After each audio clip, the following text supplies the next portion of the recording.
कन्हैया ने कहा कि अब इसके जाने का समय हो गया।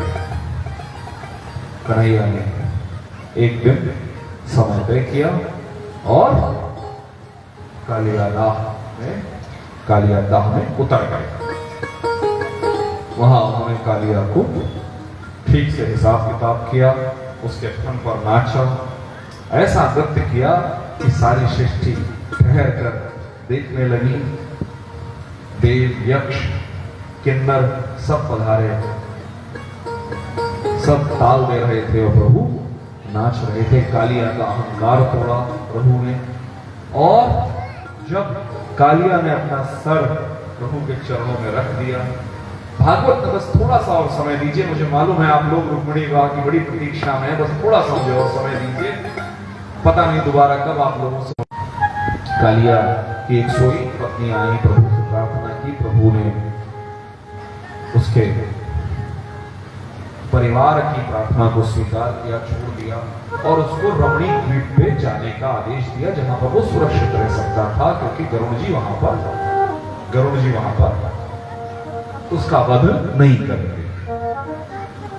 सरकंडा समझते हैं सब लोग, सरकंडों का पेड़ आया कि उन्हें गुजरने से रगड़ हुई तो आग लग गई, तो प्रभु ने कहा तुम सब लोग आंख बंद करो, और वो अग्नि भी पी ली। टीकाकार कहते हैं कि ये एक साथ 3 अग्नियों का विवरण आता है। पहले कहते हैं सच्चिदानंद स्वरूपाय, तापत्रय विनाशाय, विश्वोत्पत्त्यादि हेतवे, श्री कृष्णाय वयं नमः। हमारे कन्हैया तीनों तरह के ताप, दैहिक, दैविक, भौतिक, है ना? मैं अलग हूं और कन्हैया अलग है।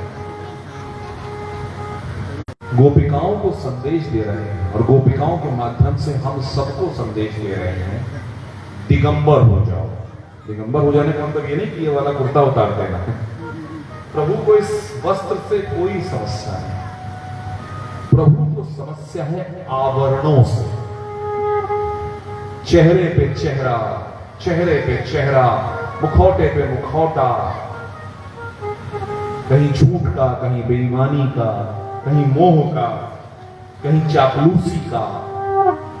प्रभु कह रहे हैं कि मुझे पाना है।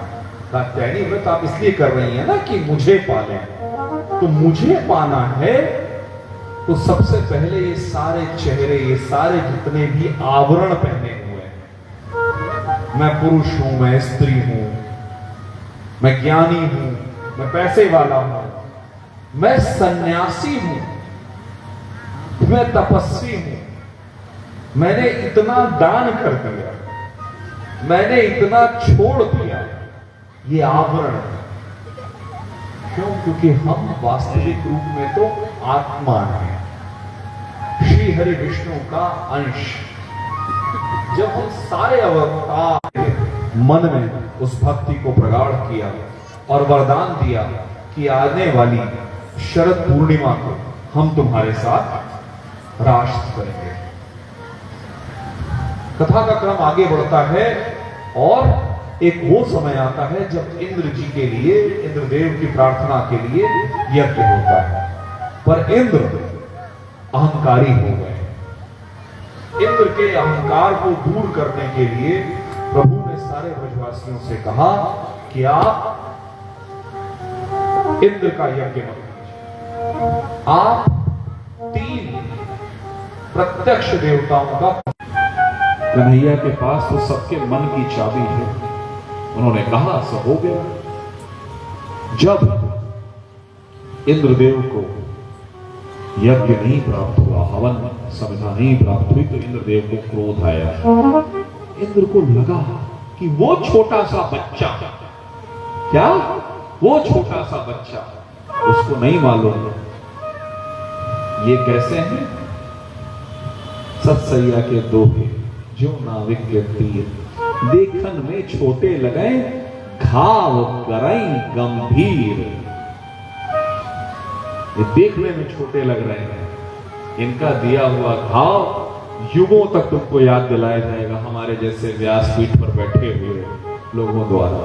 इंद्रदेव भूलिएगा मत, हमारा कन्हैया वो है जो जब चाहे तब आपको आपकी जगह पहुंचा सकता है। इंद्रदेव के अहंकार को तोड़ने के लिए प्रभु ने गोवर्धन जी का पूजन करवाया। इंद्रदेव ने क्रोध पूर्वक प्रलय लाने वाले मेघों का आवाहन किया। भागवत जी में मतलब स्पष्ट है, शब्द आया प्रलय लाने वाले मेघों का आवाहन किया। और वो मेघ जब बरसना शुरू हुए तो प्रभु को समझ में आ गया कि इसको बदमाशी सूझ रही है। प्रभु ने कहा कोई बात, आओ, this game can be played by two. तुमने अपनी चाल चली, अब हमारा भी स्वरूप जरा देख लो। कन्हैया ने कहा सब लोगों से चलिए, हम लोग गोवर्धन महाराज की छोटी उंगली में उठाकर रखा। आज भी हम लोग उसके लिए गोवर्धन पर्व मनाते हैं। सबसे कहा इसी के नीचे खड़े हो जाओ। 7 दिन 7 रात तक प्रभु खड़े रहे और इंद्रदेव वर्षा करते रहे। वर्षा चलती रही। ना प्रभु के भक्तों का मन टिका, पर इंद्र को बुद्धि आ गई। इंद्र को समझ में आ गया कि यहां मामला चलने वाला नहीं है।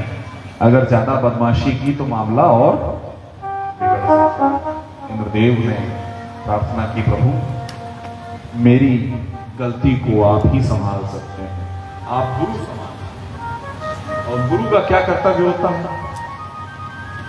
अंदर हाथ सहार दे, बाहर काहे छोड़। यानी गुरु वो है जो कुम्हार की तरह जब बर्तन मुलायम होता है तो अंदर हाथ लगाता है और बाहर से थपकी देते हुए शेप देता है, हमको आकार देता है, वो है गुरु। तो हे प्रभु आप वंदे जगत गुरु। श्री कृष्ण जी को जगत गुरु कहा गया है। हे जगत गुरु, आपने मुझे थपकी दी, अच्छा किया, ताकि मैं आकार पा सकूं। प्रभु ने इंद्रदेव को क्षमा किया, कहा ठीक है, आगे से ध्यान रखिएगा। संक्षिप्त में कथा को आगे बढ़ाते हुए एक बार वरुण देव को भी अहंकार हो गया। नंद बाबा को उनके दूत ले गए। प्रभु गए, रसातल में गए और वरुण महाराज से नंद बाबा को लेकर चले आए। ब्रजवासियों ने प्रभु से कहा, प्रार्थना की कि हम एक बार जीते जी वैकुंठ देखना चाहते हैं। प्रभु गए, वैकुंठ दिखाया और लेकर आ गए। अब शरद पूर्णिमा आ गई। शरद पर हमको जब भी रास लीला शब्द सुनाई देता है तो हमको वो शरीर जैसा लगता है। रास लीला वो है जहां पर एक 7 साल का बालक, भागवत जी के अनुसार 7 साल का बालक है। कन्हैया जो है वो 7 हैं जिन्होंने कल्पों तक तपस्या की है। कल्प की परिभाषा में आप लोगों को एक बार बताऊं, हम सब लोग कलयुग शब्द समझते हैं। कलयुग समझते हैं ना, कई लाख साल का होता है, समझते हैं ना ये बात। तो सबसे लंबा होता है सतयुग, फिर होता है त्रेता, फिर द्वापर और सबसे अंत में कलयुग। इस चारों युगों का जो क्रम है उसको कल्प कहते हैं। ऐसे 8, 10 कल्पों तक तपस्या करने वाले ऋषि गोपिका बन के आए। आपको क्या लगता है, क्या वो शारीरिक सुख चाह रहे हैं? नहीं, ये महारास आध्यात्मिक है। ये महारास महासमाधि है जो कन्हैया ने अपने सारे भक्तों को एक साथ दी, उसे कहा गया महारास। इस महारास में शामिल होने तो हमारे भोलेनाथ भी आए थे, लेकिन वो कथा वो भजन फिर करें। एक तरफ कन्हैया बड़े हो रहे हैं, दूसरी तरफ कंस की उत्सुकता।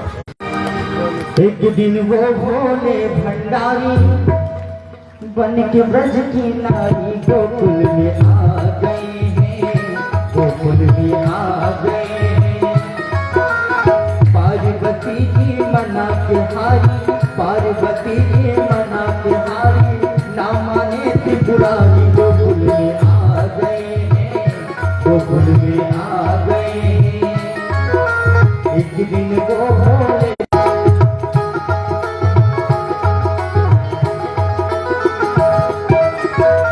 भगवान भोलेनाथ कह रहे हैं, पार्वती से बोले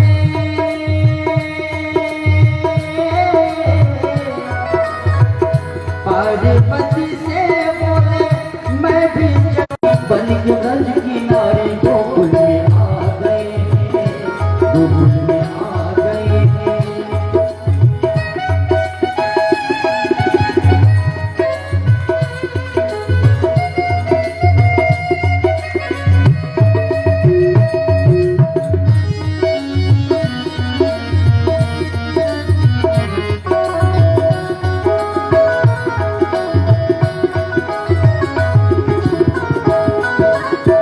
अम्मा पार्वती बोलने लगी, ओ मेरे भोले स्वामी, एक ही पुरुष है, वो है हमारे कन्हैया, बाकी सब राधाएं और उनकी सखियां गोपियां हुई। इतने भी कहने लगी, हंसी करेगी ब्रज की नारी, हंसी करेगी ब्रज की नारी।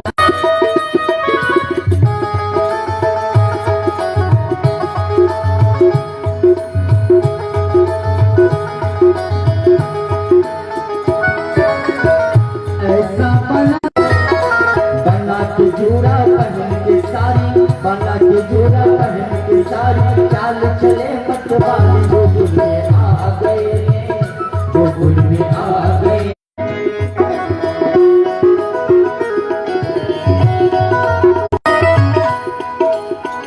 देखा जो मोहन ने तो समझ गए वो सारी बातें,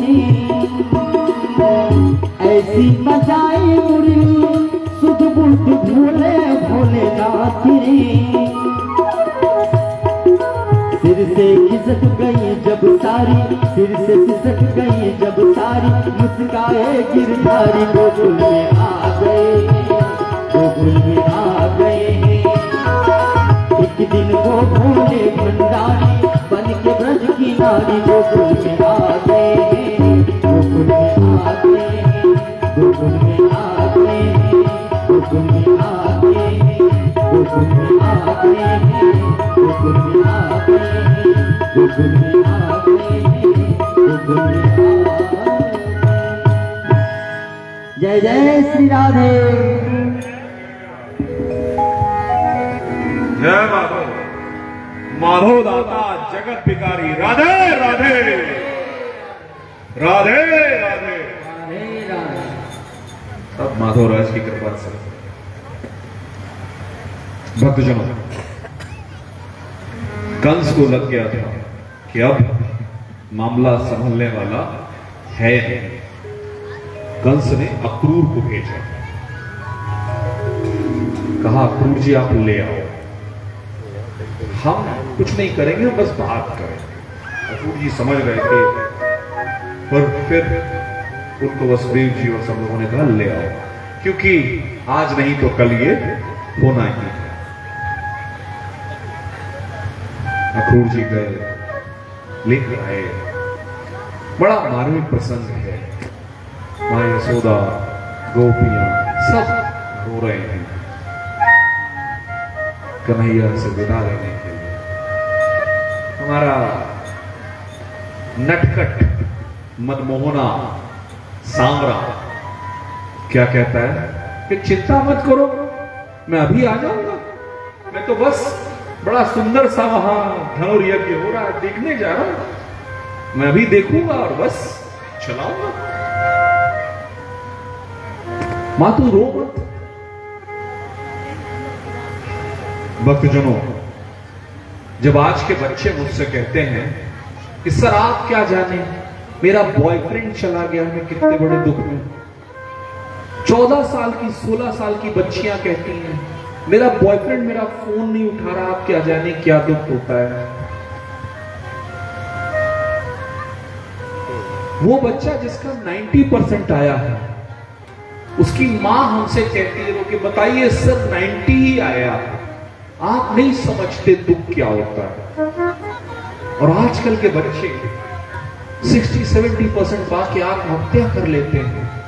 जरा सा एक क्षण ठहरिए और मेरे कन्हाई को देखिए। मेरे कन्हाई ने जब जब जिस से प्यार किया उसको छोड़ दिया, सब कुछ छोड़ता गया मेरा कन्हाई। कहीं रोते दिखते हैं मेरे कन्हाई, कहीं बिसुरते दिखते हैं क्या? नहीं। क्यों? क्योंकि तेन त्यक्तेन भुजी था, जीवन को त्याग पूर्वक भोगो। हमें जो प्राप्त हुआ वो स्वीकार है, और जब वो ले लिया तब भी स्वीकार है। यशोदा के छोटे से गोद में खेलते कान्हा से परम पुरुषोत्तम 16 कलाओं वाले अवतार के स्वरूप में पहुंचने के लिए तपना होता है। हमारे श्री कृष्ण अवतार है, इसमें कोई दो राय नहीं। हमारे श्री कृष्ण नारायण अंश है, इसमें कोई दो राय नहीं। पर आप देखिए कि अपने जीवन को उन्होंने किसी साधारण मानव की तरह जिया। हर युद्ध, हर मुश्किल, हर समस्या को वो एक मानव की तरह झेलते हैं। वो नहीं कहते कि मैं पूर्ण अवतार हूं, मैं यहीं से बैठे बैठे सुदर्शन चक्र बुलाता हूं और यहीं से मैं कंस का सर काट लेता हूं, क्योंकि ये उचित संदेश नहीं। भक्तजनों, मैं बार बार एक बात कहता हूं कि हमारे ग्रंथ, हमारे शास्त्र अलमारी में बंद करने के लिए नहीं है, वो जीवन जीने के लिए है। वो जीवन जीना सिखाने के लिए है कि जीवन जीना का सही रास्ता क्या है। कन्हाई ने सब कुछ छोड़ दिया। क्यों? क्योंकि यह आवश्यकता थी। पर कन्हाई ने आत्महत्या नहीं की। कन्हैया ने कहा मैं आ जाऊंगा, वादा किया है इसलिए मिलेंगे, चिंता मत कीजिए, बताएंगे कब मिलेंगे, लेकिन अभी नहीं। अभी विवाह की तैयारियां हो चुकी हैं, जल्दी जल्दी हम लोग विवाह स्थल पर पहुंचते हैं। कन्हैया मथुरा पहुंचे। बस एक छोटी सी कथा है, उसका विस्तार हो तो फिर बिल्कुल फट से निकल चलेंगे, आवश्यक है इसलिए। कन्हैया जब पहुंचते हैं तो वहां पर एक धोबी मिलता है जो कि राजा के वस्त्र धोता है। प्रभु ने कहा कि हमें भी दे दो यार, अच्छे अच्छे कपड़े रखे। उस धोबी ने बदतमीजी की। कन्हैया ने एक रहपटा दिया, उसका गर्दन वस्त्र ठीक से पहने, दर्जी से ठीक करवाए और चल पड़े मथुरा घूमने। वहां कुब्जा मिली। बस हमको 10 मिनट और दे दीजिए, इससे ज्यादा नहीं, फिर हम जल्दी से विवाह करवाने पहुंच जाएंगे। बस व्यास जी को 10 मिनट और दे दीजिए। कुब्जा मिली। कुब्जा अंग में लगाने वाले चंदन इत्यादि लेकर जा रहे हैं। कन्हैया क्या कहते हैं उससे? बड़ी प्यारी सी बात कहते हैं हमारे कन्हैया। अब तक पूरे मथुरा में इनकी कहानी फैल चुकी है, लेकिन कन्हैया कहते क्या है? कन्हैया कहते हैं एक कुब्जा है। उसे कुब्जा बुलाते थे। सुंदर थी, सुंदर नवयुवती थी, लेकिन उसे कुब्जा बुलाते थे क्योंकि वो टेढ़ी थी, 3 जगह से टेढ़ी थी। 3 जगह से टेढ़ी थी। इस शब्द को ध्यान रखिएगा, अभी हम लोग इस पर लौटेंगे। कुब्जा से कहते हैं एक कुब्जा, इतने सुंदर सुंदर तू अंगराज चंदन इत्यादि लेकर जा रही है, तू तो राजा को ही सब कुछ देती है, हमको भी कुछ मिलेगा। क्या कह रहे हैं कन्हैया? कन्हैया हम सबसे कुछ कह रहे हैं कि हम राजा, यानी जो धनवान है, धनिक है, बड़े पद पर बैठा हुआ है, वो हमको बुलाता है, वो हमसे कुछ कहता है तो हम लाइन लगा लेते हैं। विधायक जी ने फोन किया, घर में रामचरितमानस चल रही है, विधायक जी ने फोन किया, दौड़े चले जाओ। घर में भागवत बैठी हुई है, सांसद जी आ रहे हैं, सांसद जी का अगवानी करने, भागवत छोड़ के दौड़े चले जाओ। क्यों? क्योंकि हमारे लिए सामने जो बैठा राजा है वो सब कुछ है। पर कुब्जा का जीवन बदल गया उस एक निर्णय से। कुब्जा ने कहा प्रभु मेरे पास है ही क्या? लोगों के पास शरीर होता है, सौंदर्य होता है। प्रभु मेरे पास न शरीर है न सौंदर्य है, मैं 3 जगह से टेढ़ी हूं। ये एक भक्त की पुकार है। प्रभु मैं खल कामी गामी हूं, पापो हम पाप कर्मा हम। भगवती से प्रार्थना करते हुए भक्त कहता है कि मां मैं खल हूं, कामी हूं, गामी हूं, और ऐसा नहीं कि मैं यूं ही कर देता हूं। मैं यूं ही नहीं करता हूं, मैं पाप करने के लिए प्रबंध करता हूं। मैं इंतजाम करता हूं पाप कर्म के लिए। मैं हर जगह से टेढ़ा हूं। भक्त अपने प्रभु से यही कह सकता है कि प्रभु मैं हर तरफ से टेढ़ा हूं। ये शरीर भी अच्छा नहीं है, ये मन तो है ही पापी, अहंकार से भरा हुआ हो, पाप से भरा हुआ हो। पर जो कुछ भी है, जैसा भी है, आपका हो। मां बनकर, पिता बनकर, तारणहार बनकर, अब जैसा भी हो, गतिस्त्वम गतिस्त्वम त्वमेका भवानी। अब मेरे पास कुछ है नहीं, कुछ दे नहीं सकता हूं, पर जो कुछ भी है, ये त्रिभंगी शरीर, ये त्रिभंगी मन, पाप काम क्रोध मद मोह लोभ से भरा हुआ, वो आपके चरणों में समर्पित है। हमारा कन्हैया भाव का भूखा है, भाव का भूखा हूं मैं, और भाव ही एक सार है। भाव से जिसने मुझे पूजा, उसका बेड़ा पार है। भक्तजनों, कुब्जा ने जैसे ही प्रभु के समक्ष वो अंगराग प्रदर्शन किया, वो अंगराग नहीं है, वो कुब्जा का पूरा अस्तित्व है। सारे पाप कष्ट अपराधों के साथ एक भक्त का समर्पण है। प्रभु ने उसका हाथ पकड़ा, अपने 2 पैरों के अंगूठे से उसका पैर पकड़ा और उसे यूं खींच दिया, सीधी हो गई। एक बार अपने कन्हैया के समक्ष समर्पित होकर देखिए, चाहे जितने टेढ़े होंगे वो सीधा कर देगा। कंस की कथा को विस्तार नहीं देंगे, पापी है। बस इतना समझिए कि कंस उग्रसेन का पुत्र नहीं था। कंस की जो मां थी वो अपने मायके में स्नान कर रही थी। उस वक्त कालनेमी नाम के राक्षस ने अपना अंश उसकी मां में डाल दिया था। कंस ने बहुत पाप किए थे। प्रभु पहुंचे और प्रभु ने कंस का जय श्री राम कर दिया।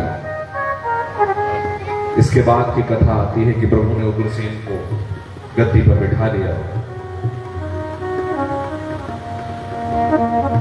उग्रसेन जी को गद्दी पर बिठाने के बाद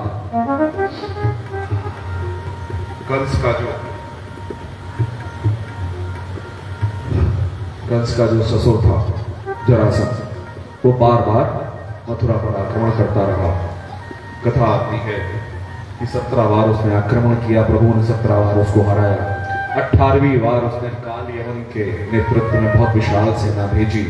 तो प्रभु ने कहा कि अब ये उचित नहीं। कुछ टीकाकार ये भी कहते हैं कि उसने हजारों ब्राह्मणों को एक साथ एकत्रित करके बहुत बड़ा यज्ञ आयोजित किया था, और यह था कि यदि युद्ध हार गए तो इन सारे ब्राह्मणों का वध कर दिया जाएगा। तो टीकाकारों का मत है कि प्रभु ने उनकी रक्षा के लिए युद्ध को छोड़ा और रणछोड़ कहा है।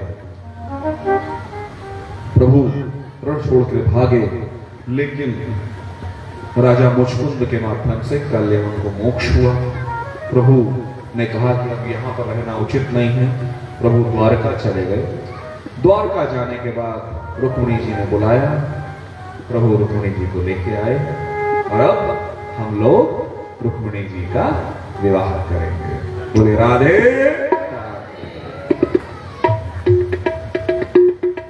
प्रभु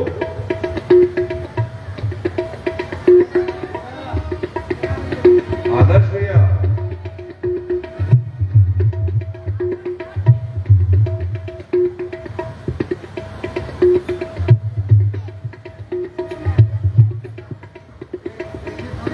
हाँ प्रभु एक अच्छा सा भजन बजा।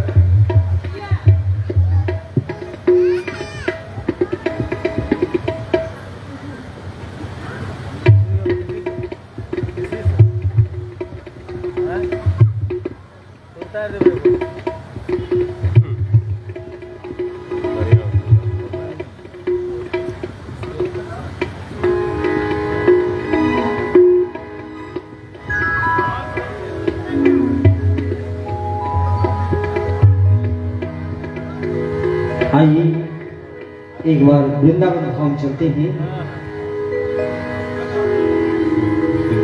वृंदावन धाम का बासो भलो, वृंदावन धाम को बासो भलो, जहाँ पास वही यमुना पटरानी, जो जन नहाय के ध्यान धरे, वैकुंठ मिले रजपूर रजधानी। वेद पुराण बखान कहे, वेद पुराण बखान कहे, संत मुनि जिनके मन मानी,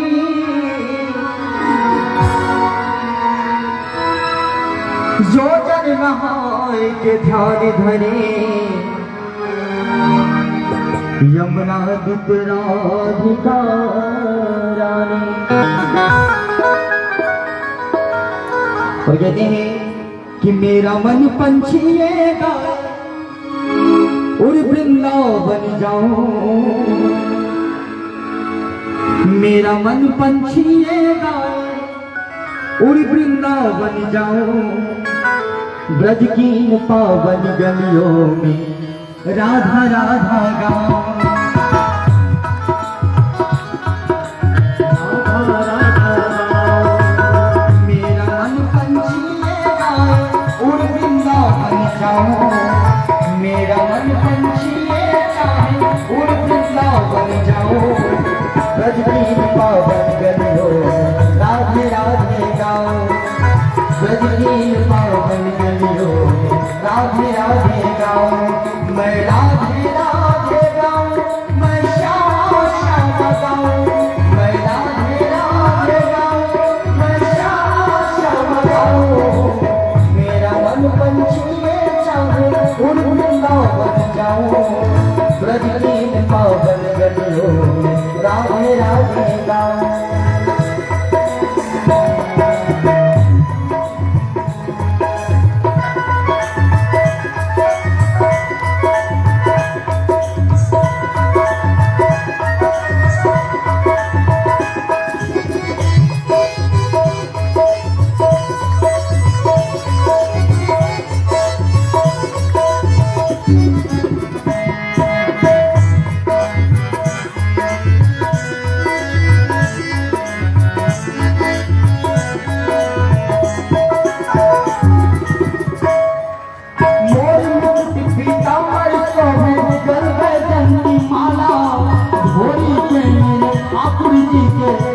चमके आला, हीरा चमके आला, हीरा चमके आला। बाके बिहारी गिरधारी कोई बहे नंद को लाला, यही नदी पे बलिहारी सब ब्रज के गोपी वाला, ब्रज के गोपी वाला, ब्रज के गोपी वाला। युगल चरण छवि रखनी रखनी,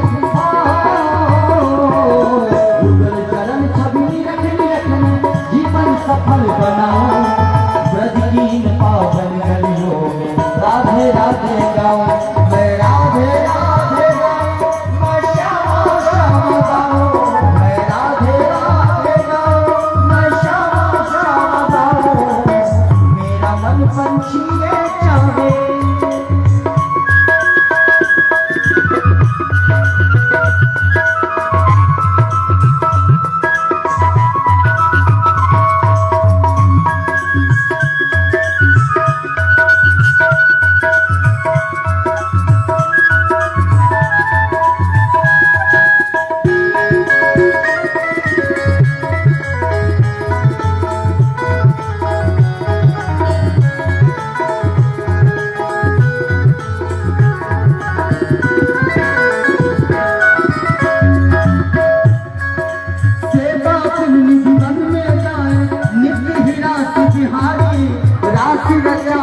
गाऊं, मैं श्याम श्याम गाऊं, मैं राधे राधे गाऊं, मैं श्याम श्याम गाऊं, मैं राधे राधे गाऊं, मैं श्याम श्याम गाऊं, मैं राधे राधे गाऊं, मैं श्याम श्याम गाऊं। जय जय श्री राधे।